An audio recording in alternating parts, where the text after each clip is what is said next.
My name's Karina Brisby and I'm the director of Shift Labs, which is an innovation lab that the campaigning team in Oxfam has set up to look at how we can better campaign, outreach to people and collaborate with other organisations, but also with people that are interested in the topics that we look at.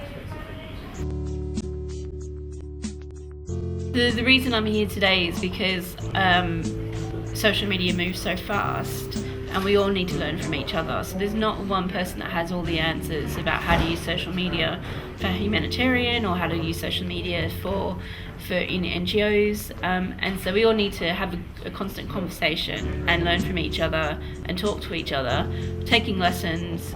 All of our organisations are slightly different to each other.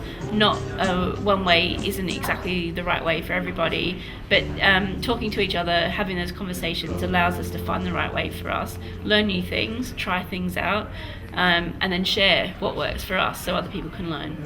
For me, the benefits of being here today is just meeting lots of new people who I might have met in email before but haven't met face to face, but also meeting people that I haven't met before and hearing what they have to say. So it was really interesting. The panel was interesting. We had lots of different perspectives on that. So for me, it's just learning, meeting new people and getting a wider perspective of what people think social media is and how it works for them.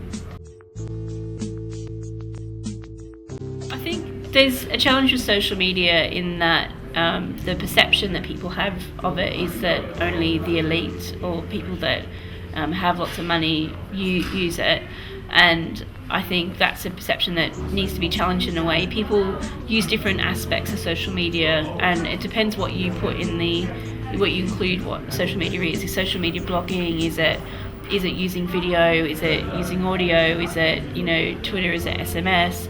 All these different things people can use on their mobile phones, and that's given people a reach to communicate and be able to access information that is beyond just websites.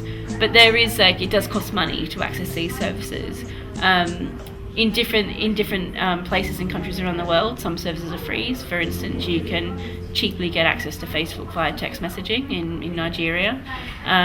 But if you're downloading it, via a 3G handset and having to pay lots of costs, you probably wouldn't be able to afford that. So, as I was saying before, social media, there's a lot of complexities with it. There's also lots of different ways that people can access it. There's also, I think, a really key role for organisations to act as a curator, to see interesting stuff that people are doing on the ground and to enable people to tell their stories, to give them a platform, not to tell the stories for them, allow people to tell their own stories, but then give them a platform where they can maybe reach a wider group of people, or even connect with a wider network within their own country or in their own region.